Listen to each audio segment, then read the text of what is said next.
બેઠા છો, સાંસદ સાહેબ પણ છે. સાહેબ, આટલો મોટો મારા વિસ્તારમાં કાર્યક્રમ છે.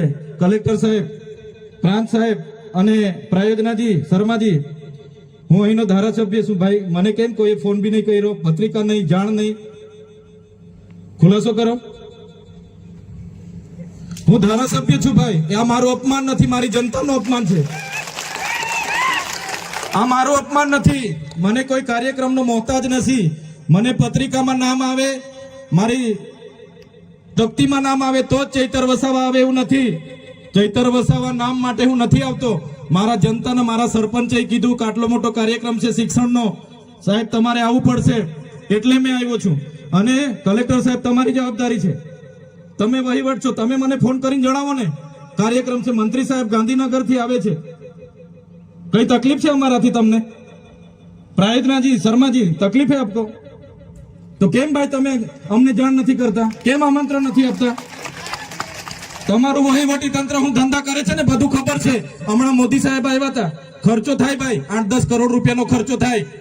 તમે દેવ મોગરામાં ડેકોરેશન માટે કલેક્ટર સાહેબ 16 કરોડ રૂપિયાનો અમારા આદિજાતિ બજેટમાં ખર્ચો પાડ્યો છે.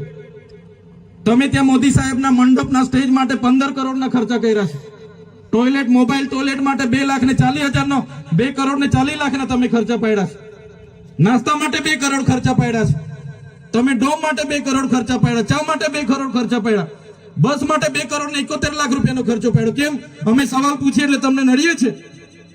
તમારા મનમાં ધુમાડો હોય તો કાઢી નાખજો ભાઈ. બરાબર છે, આ જનતાના ટેક્સના પગારે આપણે બધા છે. આ જનતાના ટેક્સનો પગાર મને પણ મળે છે, તમને પણ. કલેક્ટરથી તલાટીથી લઈને કલેક્ટર સુધીના બધા તમે નોકર છો, અમે બધા સેવક છે. આ લોકોએ જે પણ કે અમે પ્રતિનિધિ છે, અમને અધિકારો આપ્યા છે. તમે અમને કેમ અહીંયા બોલાવ્યા નથી? ના સાહેબ, અમારે વિદ્યાર્થીઓ અમે કેવું પડે છે.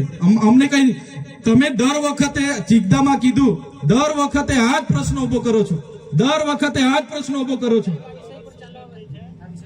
ઓ ભાઈ, ધારાસભ્ય છું, લોકોએ મને ચૂંટ્યા છે, મને આમંત્રણ જોઈએ ભાઈ. આ કોઈના પૈસાથી આ બિલ્ડિંગ નથી બની, તમારા ઘરના પૈસાથી બની છે. અરે વિષય પર તો મને આમંત્રણ કેમ નથી આપ્યું? મને જાણ કોઈ એક ફોન કેમ નથી કર્યો? કેમ ભાઈ? અમે ધારાસભ્ય ચૂંટાયેલા છે, લોકોએ અમને અધિકાર આપ્યા છે. અમારો અવાજ તમે દબાવવાની વાત કરો છો. અમને કેમ નથી આમંત્રણ આપ્યું? તમે તમારે આમંત્રણ આપવું જોઈએ ને અમને. ઓ ભાઈ, બંધ કરી દેવાડો, મારા અધિકાર છે ભાઈ. તમે આવો, બંધ કરી દે એટલે, બંધ કરી દે એટલે આમંત્રણ કેમ નથી? બંધ કરી દે એટલે, બંધ કરી દો એટલે, પણ બંધ કરી દો એટલે આમંત્રણ આપવું જોઈએ ને તમારે. અમને તમે આમંત્રણ કેમ નથી આપ્યું ભાઈ? અમે ચૂંટાયેલા ધારાસભ્ય છે, અમને એક ફોન કોઈનો આવ્યો નથી. કલેક્ટર સાહેબની જવાબદારી છે. આ કોઈના કમલમના પૈસાથી બિલ્ડિંગ નથી બની ભાઈ. કોઈ તો પછી પણ સાહેબ, અમે તમારી રિસ્પેક્ટ કરીએ છીએ સાહેબ, ને દરેક સરકારના કાર્યક્રમમાં હું હાજર રહું છું.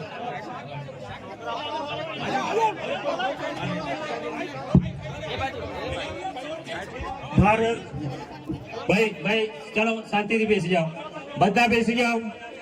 એ ભાઈ, બધા બેસી જાઓ, બધા બેસી જાઓ.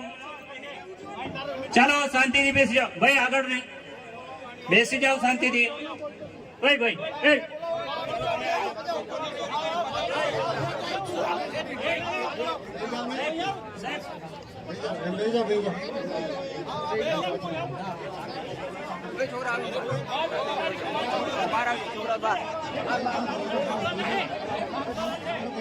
ભાઈ ચાલો ભાઈ. પોલીસ ડિપાર્ટમેન્ટ, જિલ્લા પંચાયતના પ્રમુખ એવા મનજીભાઈ વસાવા, પર્યુષાબેન વસાવા, તમામ જિલ્લા પંચાયતના સભ્યશ્રીઓ, તાલુકા પંચાયતના પ્રમુખ, તાલુકા પંચાયતના સભ્યશ્રીઓ, સરપંચશ્રીઓ, તમામ સામાજિક સંગઠનના પાર્ટીઓના પદાધિકારીઓ, સાથે ICDSના અધિકારીગણ, જિલ્લાના વહીવટી તંત્રગણ, આંગણવાડી બહેનો, અહીંયા અભ્યાસ કરતા વિદ્યાર્થીઓ, મીડિયાના મિત્રો, પોલીસ અધિકારીઓ, આજના કાર્યક્રમમાં સૌને હું આવકારું છું. જે પ્રકારે આપણા વિસ્તારમાં શિક્ષણની જે ભૂખ હતી અને એ ભૂખ આ વિસ્તારમાં એકલવ્ય રેસિડેન્શિયલ મોડેલ શાળા ચાલુ હતી ઘણા વર્ષોથી સાગબારા ખાતે આઈટીઆઈના મકાનમાં હતી અને સરકારને પણ બધાને પોતપોતાની જગ્યાએથી બધાએ પ્રયાસો કર્યા રજૂઆતો કરી અને સરકારશ્રીએ ખૂબ સરસ માળખું સંકુલ અહીંયા આપણને બનાવી આપ્યું છે અને બોયઝ અને ગર્લ્સ બંને 240ની કેપેસિટી વાળી 16 જેટલા ક્લાસરૂમ લેબોરેટરી રૂમ લાઇબ્રેરી તમામ પ્રકારની સુવિધાઓથી સજ્જ આજે જ્યારે આપણને આપણા વિસ્તારમાં સંકુલ પૂરું પાડ્યું છે આપણા વિદ્યાર્થીઓ આવનારી પેઢીઓ અને પેઢીઓ અહીંથી ભણી ગણીને પોતાની કારકિર્દીનું નિર્માણ કરવાના છે ત્યારે ગુજરાત સરકારના આ સાહસને અમે આવકારીએ છીએ બિરદાવીએ છીએ સાથે સાથે આપણી મધ્યે આજના આ પ્રસંગે ખુદ આદિજાતિના મિનિસ્ટર સાહેબ મંત્રી સાહેબ ઉપસ્થિત છે ત્યારે એમને પણ આપણે આવકારીએ છીએ આગળ જ્યારે એમને મંત્રી પદ મળ્યું મંત્રી થયા એના બાદ હું એમની સાથે રૂબરૂ 2 વખત મળ્યો જઈએ છે અમને પણ આવકારે છે બેસાડે છે સાંભળે છે જે પણ આ વિસ્તારના પ્રશ્નો હોય મેં શરૂઆતની મુલાકાત મંત્રી સાહેબ સાથે જે પોસ્ટ મેટ્રિક શિષ્યવૃત્તિની યોજના હતી 28/10/2024 થી એક પરિપત્ર બહાર પાડીને એને જે પણ લોકો વેકેન્ટ કોટામાં હોય મેનેજમેન્ટ કોટામાં હોય એમના માટે બંધ કરી દી ફરી એકવાર પરિપત્ર જૂનની 24મીએ થયો પુનઃ ચાલુ કરવાની બહાલી કરવાની સરકારે જાહેરાત તો કરી પણ એ પેન્ડિંગ હતી જ્યારે મંત્રી સાહેબે નવા શપથ લીધા અમે ત્યાં વિદ્યાર્થીઓ સાથે બિરસા મુંડા ભવને ગયા બિરસા મુંડા ભવનથી ફરી અમે આગેવાનોને સાથે રાખીને મંત્રી સાહેબને મળવા ગયા એમને ધ્યાન દોર્યું અને મંત્રી સાહેબે અમે કીધું સાહેબ અમે 15 દિવસ પછી આ ના થાય તો પાછું અમારે અહીંયા આવીને રચનાત્મક કાર્યક્રમો આપવા પડશે પણ મંત્રી સાહેબે કીધું કે 15 દિવસ ના થાય તમને આવું ના પડે એવી અમારી મહેનત છે અમે આગળ પ્રયાસો કરીશું અને એમણે 15 દિવસ પહેલા જ એમણે પ્રેસ વાર્તા કરીને મોટી રકમ એવી 460 કરોડ આપણા બાળકોની શિષ્યવૃત્તિ બંધ કરી ત્યારે એ નિર્ણય અમે લીધો એમનું જેવું પ્રેસ કોન્ફરન્સ થયું અને સમાચારના માધ્યમોથી મને જાણવા મળ્યું ભલે અમે અલગ વિચારધારા અલગ પાર્ટીમાં હોઈએ પણ મંત્રીશ્રીના પ્રેસ કોન્ફરન્સને 1 જ કલાક પછી મેં મંત્રીશ્રીના નિર્ણયને આવકાર્યો એમનું સમર્થન કર્યું કે જે પણ અમારા નરેશભાઈ પટેલ સાહેબે જે નિર્ણય અમારા બાળકોના ભવિષ્ય માટે લીધો છે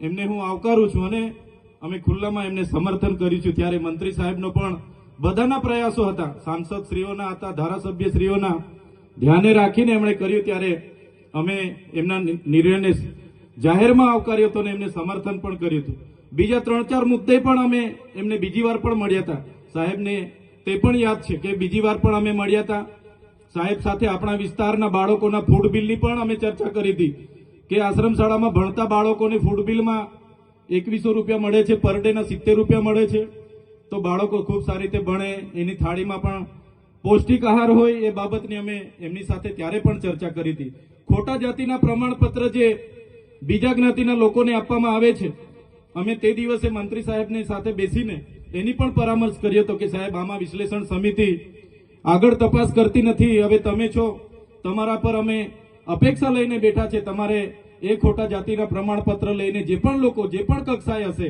નોકરીમાં હશે કે શિક્ષણમાં હશે એવા લોકોને આપણે વિશ્લેષણ કમિટી દ્વારા શોધવા પડશે અને એ જે એમને જાહેર કરવા પડશે એ પણ અમારી વાત હતી જે 40% માર્ક્સ ફરજિયાત લેખિતમાં લાવવાના એવી જે હમણાં ગૌણ સેવા પસંદગી મંડળે નિયમ બહાર પાડ્યો છે ત્યારે આદિવાસી સમાજને આર્ટિકલ 330-332 અંતર્ગત જે શૈક્ષણિક અનામત મળી છે ત્યારે અનામતની બેઠકો 40% માર્ક્સ ફરજિયાત લાવશો તો જ નંબર લાગે એવી જે કન્ડિશન છે એના લીધે કેટલાક સીટો આપણી ખાલી રહી છે તો સાહેબશ્રીને અમે એનું પણ ધ્યાન દોર્યું હતું અને એમાં પણ આવનારા દિવસોમાં અપેક્ષા રાખીએ છીએ કે એમાં પણ ગુજરાત સરકાર આપણા મંત્રીશ્રી રસ દાખવીને આગળ તજવીજ કરે માન્ય મંત્રી સાહેબો તમે બેઠા છો સાંસદ સાહેબ પણ છે સાહેબ આટલો મોટો મારા વિસ્તારમાં કાર્યક્રમ છે કલેક્ટર સાહેબ પ્રાંત સાહેબ અને પ્રાયોજનાજી શર્માજી, હું અહીંનો ધારાસભ્ય છું ભાઈ. મને કેમ કોઈ ફોન બી નહીં કર્યો, પત્રિકા નહીં, જાણ નહીં, ખુલાસો કરો. હું ધારાસભ્ય છું ભાઈ. આ મારું અપમાન નથી, મારી જનતાનું અપમાન છે. આ મારું અપમાન નથી. મને કોઈ કાર્યક્રમનો મોહતાજ નથી. મને પત્રિકામાં નામ આવે, મારી તકતીમાં નામ આવે તો જ ચૈતર વસાવા આવે એવું નથી.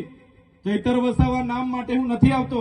મારા જનતાના, મારા સરપંચે કીધું કે આટલો મોટો કાર્યક્રમ છે શિક્ષણનો, સાહેબ તમારે આવવું પડશે, એટલે મેં આવ્યો છું.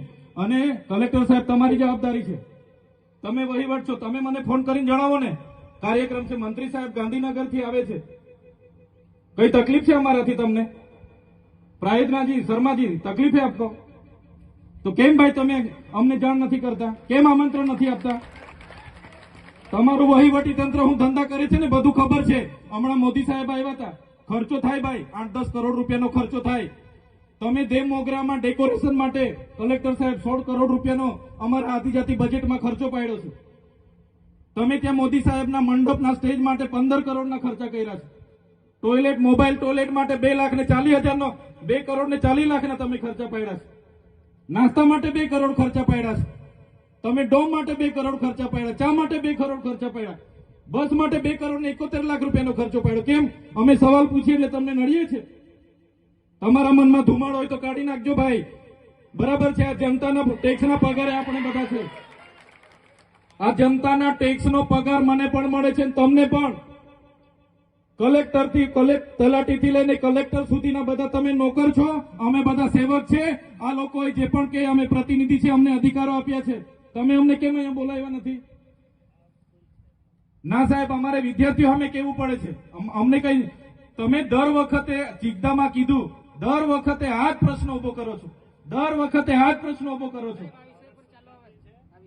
ઓ ભાઈ, ધારાસભ્ય છું, લોકોએ મને ચૂંટ્યા છે, મને આમંત્રણ જોઈએ ભાઈ.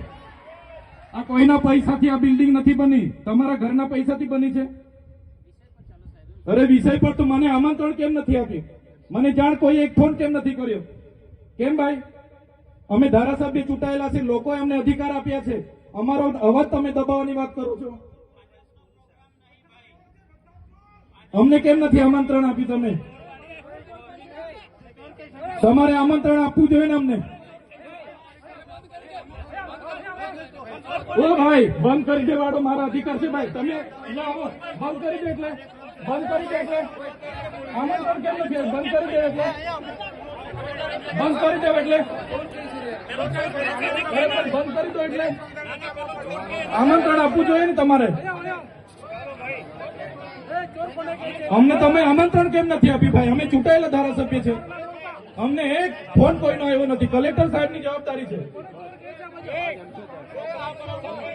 આ કોઈના કમલમના પૈસાથી આ બિલ્ડિંગ નથી બની ભાઈ. કોઈ તો પછી પણ સાહેબ, અમે તમારી રિસ્પેક્ટ કરીએ છીએ સાહેબ. ને દરેક સરકારના કાર્યક્રમમાં હું હાજર રહું છું.